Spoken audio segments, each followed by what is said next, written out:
Salut à tous. Salut à tous. Bon, dans cette vidéo, on quitte Baquedano. Je sais même plus ce que c'est Baquedano en vrai.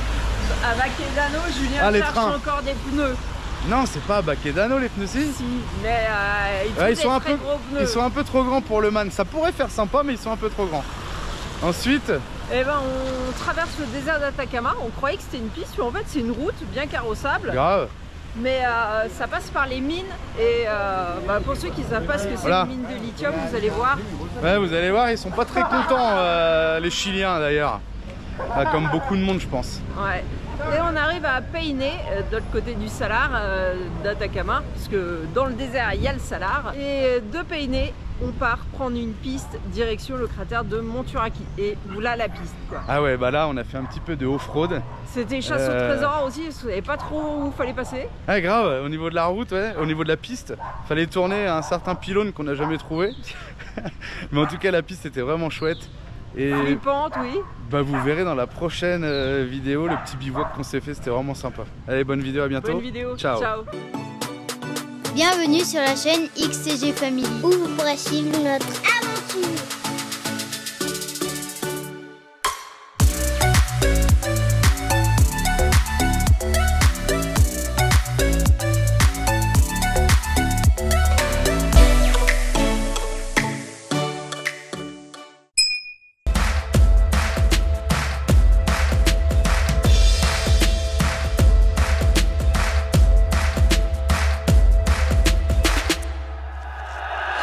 On quitte Chacabuco, c'était un aller-retour parce que là on retourne à Baquedano pour aller prendre une piste direction Paine. Le but c'est d'aller voir le cratère Monturaqui. Et d'ailleurs ici à Chacabuco on a rencontré des Français, Fourgon et compagnie. Vous pouvez les suivre sur Instagram. Ça y est, là ils sont en train de gonfler les pneus. Pour une fois on est prêt Avant eux. avant tout le monde quoi. Avant tout le monde. Allez, on repart pour 34 km. Parce qu'on va refaire le plein d'eau à Baquedano, parce que Paine c'est dans le désert, donc on préfère bien se charger en eau et pas se retrouver pris au dépourvu. Regardez derrière le camion jaune là, le gros truc qu'on voit c'est un godet de machine. Mais je suis sûre il doit bien faire 4 mètres de large le godet. Oh mais imaginez la machine qui va avec. Ça c'est pour les mines. Il s'en va ou il arrive le camion? Il essaie de raccrocher, il arrive pas. Regardez sur le camion là, cette fois c'est un énorme moteur. Je sais pas si on voit grand chose mais transport spécial. Regarde l'hélice du ventilo.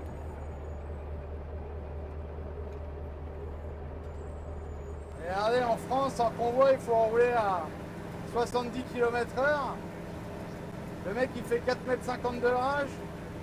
Nous on roule à 90, on n'arrive pas à le rattraper. Donc il roule à 95-100 parce qu'il nous met de l'avance quand même. Bon, bah, vous connaissez tous l'obsession de Julien pour les pneus. Regardez le Michelin énorme. Oh là là, la taille. 59,80 R63. Il n'y a pas un gadget là?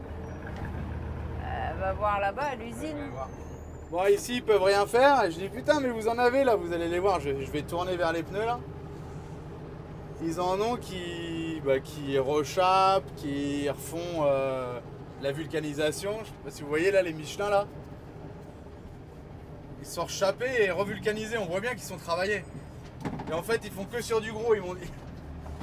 Et je dis putain, mais je trouve personne, c'est pas normal. J'ai été là. Il m'a dit ouais, mais ça c'est. Ils veulent pas bosser les mecs où t'as été. Donc il m'a donné une autre adresse, on va aller voir. En tout cas, il y a des beaux pneus quand même. Hein, il y a des beaux pneus. Michelin, Goodyear, Bridgestone. Il y a un peu de tout quoi. Hein. Pneus neufs, pneus usés, pneus réparés. 3,50 m. Ouais, je pense. Énorme. Hein. Bon allez, on va aller voir les mecs là. Bon alors c'est malheureux, on est à Baquedano, on voulait racheter quelques courses, mais on ne peut pas payer par carte bleue parce qu'il n'y a plus d'électricité dans le village. Alors quand on demande aux gens, vous savez quand ça sera remis, elle me dit non, 1 heure, 2 heures, 3 heures, 5 heures, on sait pas. 8 heures. 8 heures, apparemment c'est assez courant, ça arrive. Donc à moins d'avoir du liquide, bah, on peut pas payer. Comme il nous reste 48 000 pesos en liquide, l'équivalent de 48 €, on préfère les garder. Parce que si on est dans un coin perdu du désert, qu'on veut faire, je sais pas, une activité, une visite, quelque chose, et qu'on n'a pas de liquide, ça sera mort. Alors qu'ici, ils ont l'appareil à carte bleue, c'est juste qu'il manque l'électricité, quoi. On va se garer, on va aller faire le plein d'eau déjà. Allez, on est revenu à notre petit robinet là. On fait le plein du camion et je pense qu'on avance ce soir. On va voir. Allez, c'est parti pour, je sais pas, 300 litres d'eau. Ça va, il y a du débit. On quitte à nouveau Baquedano. Direct, on prend la piste pour aller en direction de Peine. Peine, c'est à partir de là qu'on va prendre une autre piste qui mène, j'espère, si on la trouve, jusqu'au cratère Monturaqui. C'est un cratère de météorite. En panne, pépère.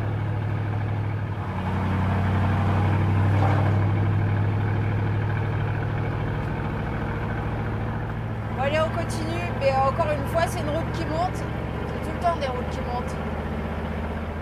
Ouais, finalement, grosse surprise, c'est pas du tout une piste, c'est une route en très bon état en fait, qui traverse le désert.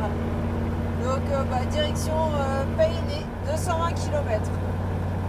Bon, finalement, la jolie route a laissé la place à une route beaucoup moins jolie, mais c'est encore bien carrossable. Regardez là, un énorme champ de panneaux solaires. Alors, je sais pas trop comment ils font parce que ils sont quand même bien crado les panneaux. Alors, est-ce qu'ils font des grosses campagnes de nettoyage? Je sais pas, mais avec la poussière du désert, ils sont pas vraiment propres. Hein. Bon bah c'est long cette route, hein. Déjà le désert d'Atacama il n'y a rien à voir. Et alors il y a des nids de poules sur la route. C'est la merde un peu cette route quand même. Il nous reste presque 150 km encore à faire avant d'arriver à Peine. Et le plus fou c'est qu'en fait il y a énormément de circulation sur cette route. Et en fait, je pense que c'est parce que c'est la route la plus directe pour accéder au Paso Sico qui va en Argentine.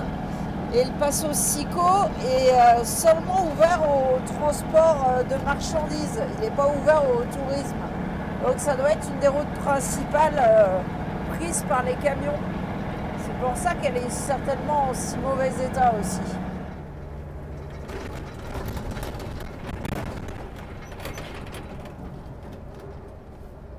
Moi qui trouvais la route pourrie, maintenant c'est une piste. Ah, c'est mieux. Ouais, c'est mieux à la limite, il y aura moins de nids de poules. On arrive à doubler. Là, ça va être compliqué là.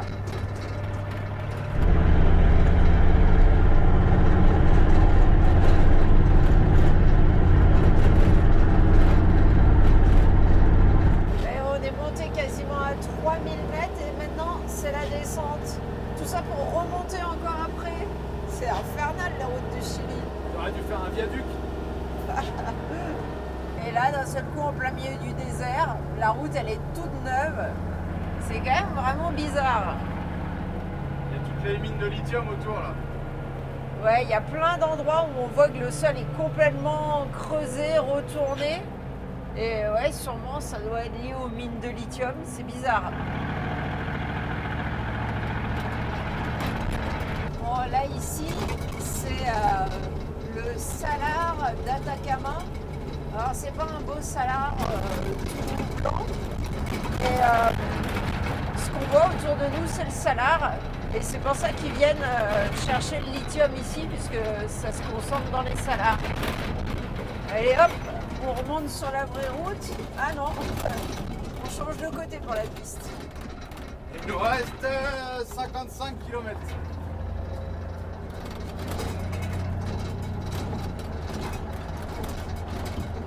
Regardez comme le désert est tout creusé de partout.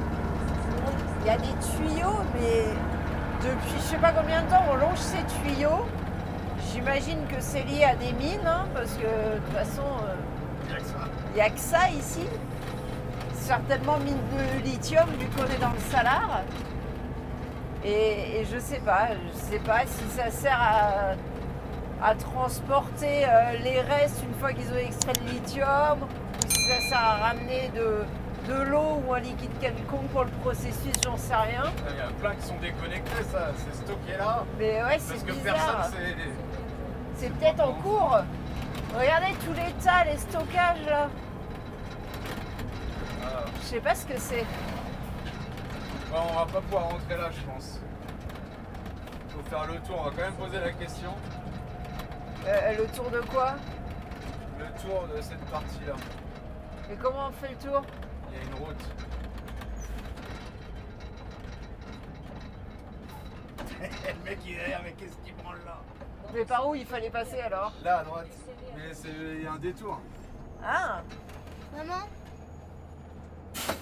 on repart, là c'est une mine de lithium, fallait faire un détour. On a trop rigolé, Julien il a discuté avec le chauffeur de camion et il disait ils sont en train de voler tout le lithium du Chili.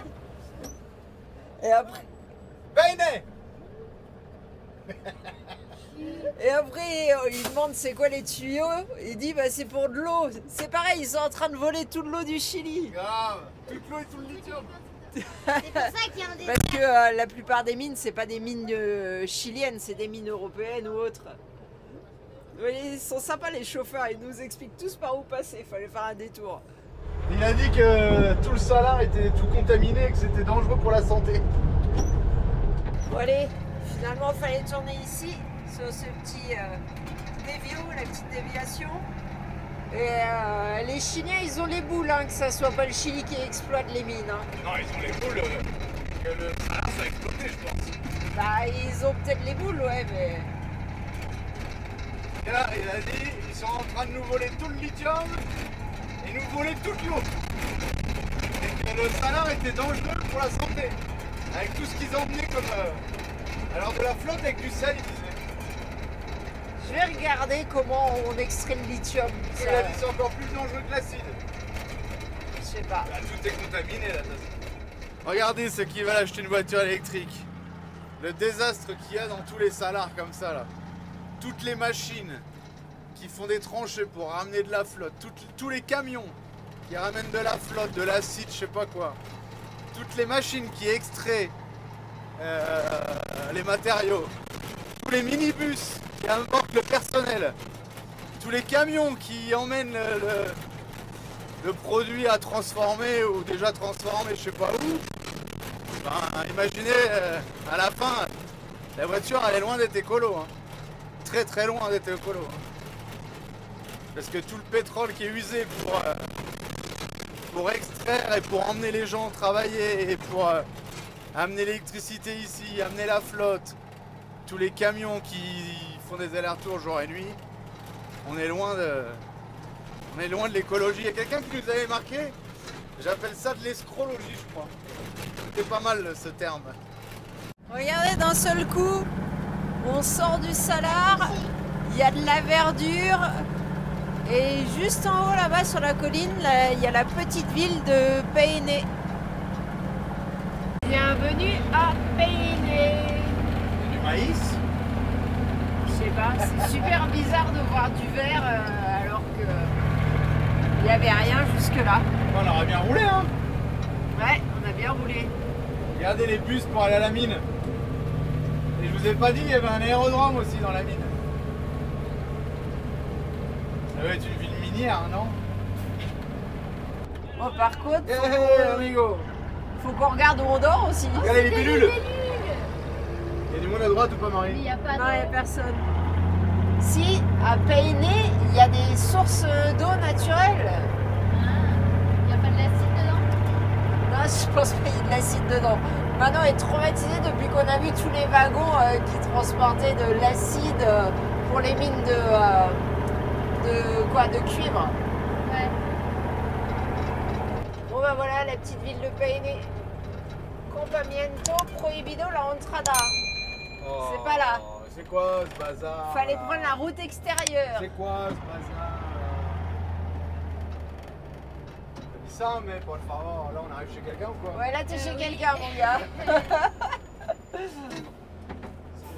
Le permis c'est français. Hé Robert, ça y est, Robert il va gueuler. On va arracher le poteau derrière. Tout ce qu'on va faire. Bah, de mon côté, t'es loin du poteau. De ton côté, j'en sais rien.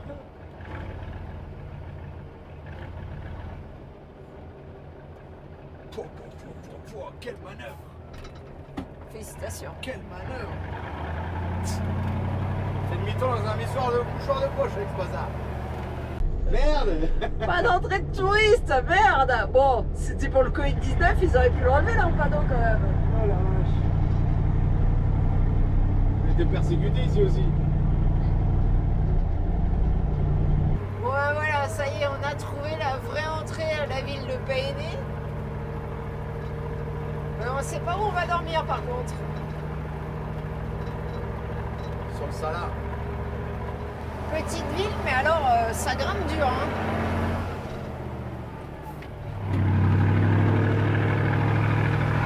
Je tombe là ton truc.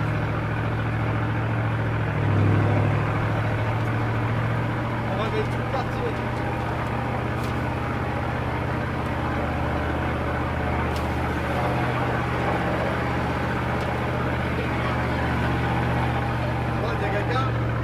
Personne. Clocher, elle a flippé. On va leur demander à eux s'il y a un truc pour travailler. Oh, des Boliviens quand même. Hola. ¿Hay alguno restaurante acá al pueblo? Alors si vous venez à Payné, ici c'est le parking qui est à côté de la piscine. C'est le seul endroit vraiment dans la ville pour stationner parce que la ville est toute en pente. On a passé une nuit plutôt tranquille, quoique il y avait de la musique une bonne partie de la nuit, mais on est assez habitué au bruit. La piscine, pour info, c'est 6 € par adulte et 5 € pour les enfants. Peut-être qu'à notre retour, on reviendra se baigner, je sais pas. Toujours est-il que là, on part en direction du cratère Monturaqui. J'espère qu'on va trouver le chemin. Parce qu'il y en a plein qui laissent des messages et qui n'arrivent pas à trouver la piste. Alors j'espère qu'on aura plus de chance qu'eux. Là, vous voyez dans le fond le salar d'Atacama. La ville, elle domine le salar. Ah, je me suis arrêté là parce que je voulais vous montrer ça. J'ai vu ça tout à l'heure. Il y a un indice UV. Donc là, on est orange. On est dans Moderado 3, 4, 5. Donc il faut mettre un chapeau, mettre de la crème, des lunettes et trouver de l'ombre. Ça, c'est pas évident. Délire. Le temps que je retourne au camion, on est passé à indice 6, 7 eau. Chapeau, crème avec filtre, lunettes, ombre. Et si on peut être à l'intérieur entre 10 et 14 heures. Mais je pense que dans l'après-midi, on doit être dans le mouille alto et dans l'extrême à mon avis. Hein. Cratère Monturaqui est de l'autre côté du salar, quelque part par là. De Payné, il faut prendre la direction de Tilomonte, c'est une petite ville un peu plus loin. Et de Payné, il y a 50 km jusqu'au cratère Monturaqui. Je ne sais pas si je l'ai déjà dit, mais le cratère Monturaqui, c'est un cratère de météorites. Alors une fois qu'on sera là-bas, on va essayer de voir si on n'arrive pas à trouver un petit bout de météorite. Et oui, c'est autorisé de chercher et de récupérer des bouts de météorites au Chili. Si on en trouve une grosse, on la revendra. Et pour info, pour chercher une météorite là-bas, il faut s'équiper d'un aimant et le traîner au sol. Et petite info supplémentaire, c'est pas forcément dans le cratère qu'on trouve le plus de météorites. Il faut parfois chercher dans les espèces de petits passages d'eau qui se font et qui peuvent avoir entraîné des météorites un peu au-delà du cratère. Voilà, vous en savez autant que nous, ça veut pas dire pour autant qu'on va en trouver parce qu'on n'est pas les seuls à passer par là. Regardez-moi tous ces gens là, je sais pas ce qu'ils cherchent, mais ils sont tous avec des pelles. Ah, des météorites, hein. Ouais, tu penses? Ouais, peut-être bien. Ah mais non, ils plantent des arbres. Regarde. Ah, c'est un truc de ouf. Ils sont en train de planter des arbres tout du long du salar et il y a un tuyau qui doit servir à arroser. Je voyais un tuyau tout du long là. Et après on nous emmerde en ville pour nous dire qu'il n'y a pas d'eau. Ouais, c'est un truc de ouf parce que ici réellement, si vous voulez avoir des arbres, il n'y a pas moyen, ça poussera pas tout seul. Hein. S'il n'y a pas quelqu'un pour entretenir et arroser, c'est mort. Ah, donc là-bas, ça doit être la petite ville de Tilomonte. Je crois que c'est à partir de là qu'on bifurque. Enfin, ou alors que la route devient une piste, je sais pas, on va voir. Ça y est, fini la route, on est sur la piste. Et j'espère qu'on va le trouver. Hein. Il y a un guide local qui nous a dit qu'il fallait compter 35 pylônes. Alors on va compter les pylônes. Ah, déjà, il faut qu'on rencontre la ligne de pylônes. Bon, comme on va avoir plus de 70 km de piste, on dégonfle un peu.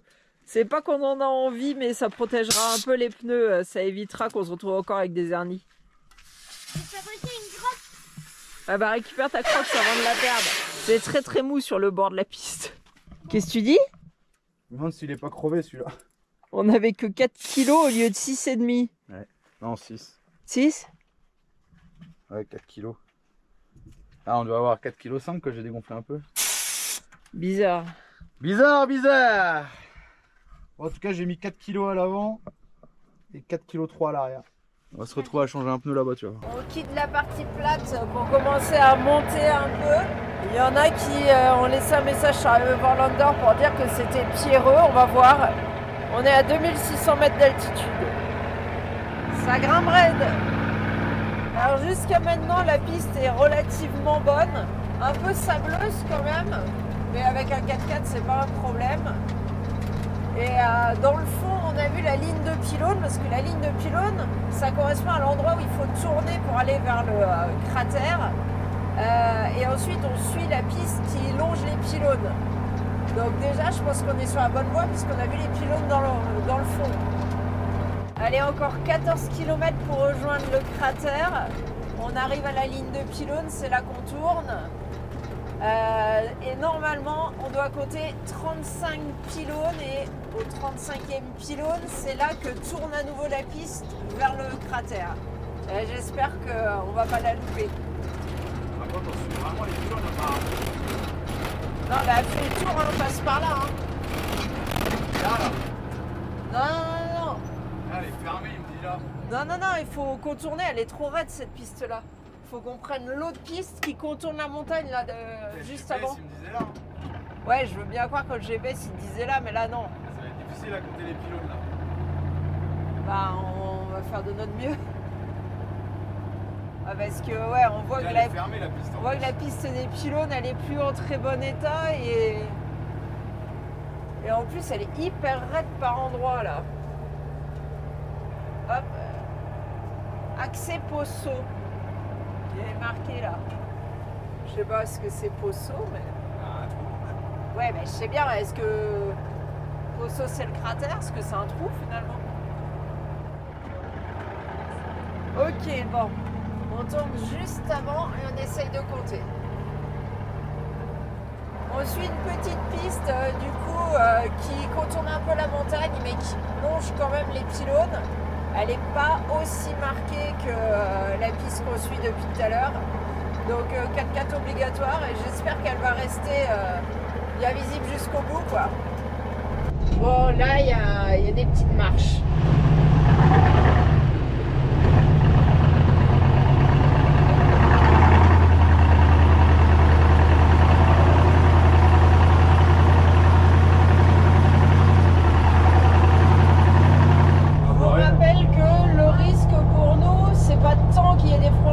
C'est qu'il y ait des dévers. Donc vous allez m'entendre hurler s'il y a des dévers ou même je vais dire on fait pas. Les pylônes sont par là. Je sais pas si vous voyez le semblant de piste totalement impraticable.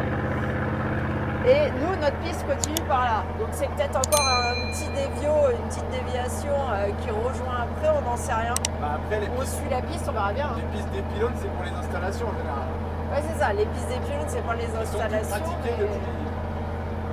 Moi, je pense que cette piste-là, c'est la piste qui zigzague entre les pylônes et ils ont fait la piste la plus pratique possible en fait. On verra. En tout cas, c'était le pylône 6. On continue notre ascension au milieu des rochers.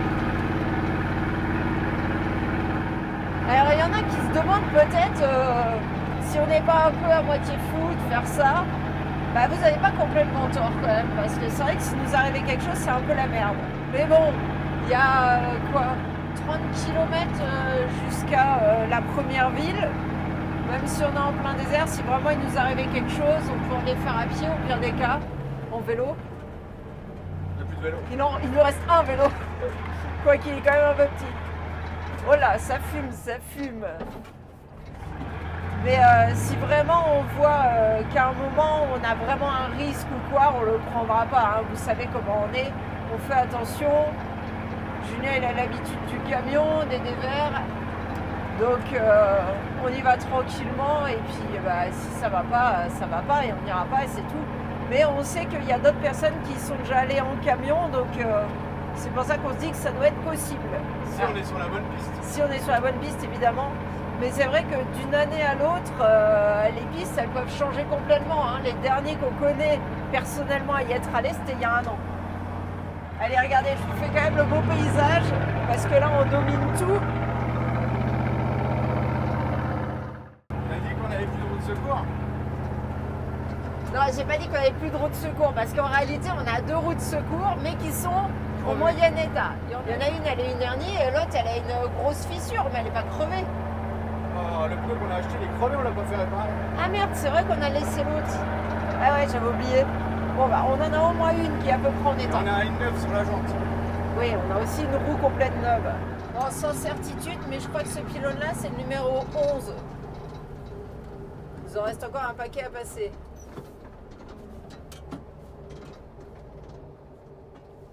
Oh là. Maman. Ça te fait rire, toi. Hein. Bon, je vous cache pas que je suis un peu stressée. Regarde la marche, bébé. Non, mais la marche, c'est rien. Moi, c'est les dévers qui m'inquiètent. Non, ce qui m'inquiète aussi, c'est que je vois que la piste, elle passe pas loin en dessous des pylônes. Or, c'est de la, j'imagine, de la haute tension. Donc, faudrait pas non plus qu'on fasse un arc.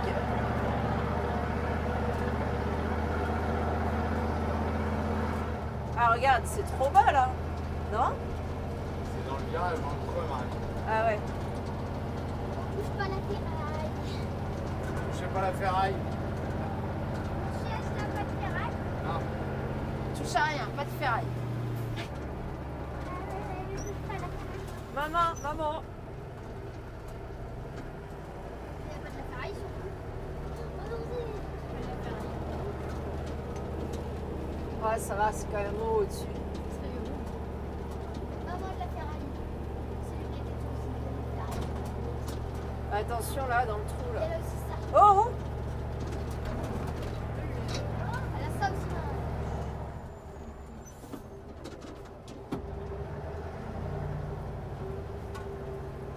Il doit quand même y avoir de l'eau de temps en temps, en vrai, alors. Hein.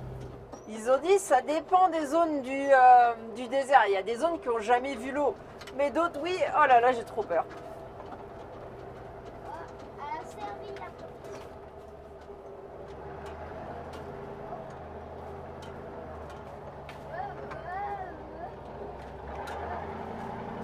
c'est de sortir un manège. Ouais, Je vais vomir. Ce qui est bien avec le 24, on peut y aller tout doucement, on n'a pas besoin de toucher à l'embrayage avec le convertisseur. C'est super Voilà, agréable. regarde où tu roules, on tombe dans le trou. Mais je suis stressée, j'aime pas moi. Non, là non. Là je me situe parce qu'en fait la zone où on est censé passer, eh ben on peut pas passer. On risquerait trop le dévers. Donc Julien a coupé en travers, mais là je suis pas d'accord, ça me fait peur. Et là tu fais quoi maintenant? Ça va pas le faire. Maman, au secours. C'est moins bien que là-bas, ça monte rose. Ouais. 24 bébé. Oui, mais je suis stressée, tu sais. Alors dites-moi, les gens, Ce qu'il faut savoir, c'est qu'il faut repasser ça au retour. c'est ça, faut passer au retour, mais en fait, avant, j'avais vraiment pas peur. Et plus je vieillis, plus je me situe. Arrête-toi, j'ai trop peur. Arrête-toi. Chut. Arrête. Tu fais dodo, ça a crié en fait. Mais là, papa, il est concentré. Non, mais C'est mou derrière, sérieusement, c'est quoi, là j'ai peur. Est-ce que c'est mou là, la roue là? Non, c'est pas mou, enfin, là où il est, non. Arrête-toi, on va faire... Non, c'est pas fait pour un camion, arrête-toi. Bah, ni pour une voiture. J'ai trop peur. Faudra aller là. Non, j'ai trop peur. Arrête, j'ai trop peur. Non, c'est pas best-of. Arrête, arrête, arrête. J'ai peur, Julien. Mets-toi dehors et filme. Non, j'ai peur. Ça me convient pas du tout. J'ai très très peur.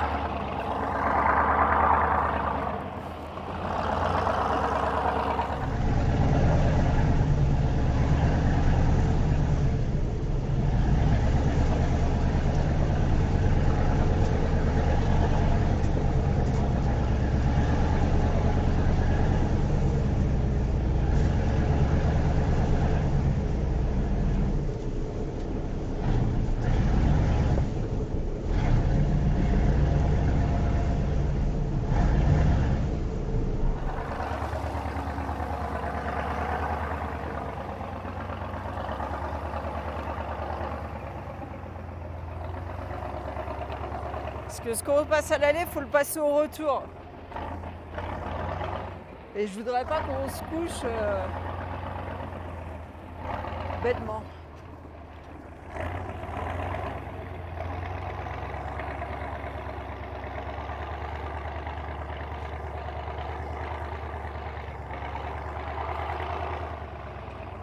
Ouais, je vous cache pas que je regrette vraiment d'avoir pris cette piste parce que ça me fait trop peur.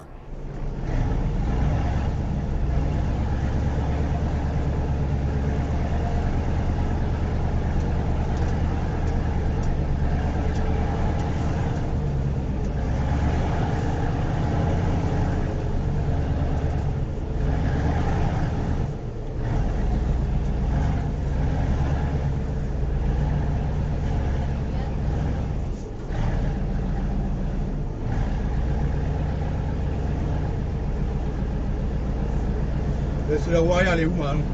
Pas dans un trou? Elle va pas y aller là?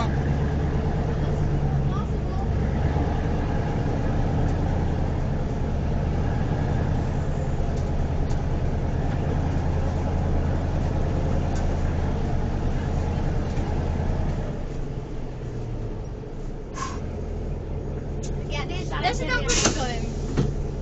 Eh, je t'ai vu sur la caméra. Mais quand tu vois les mannequins qui font un showcase là. Ça fait chaud quand même, hein?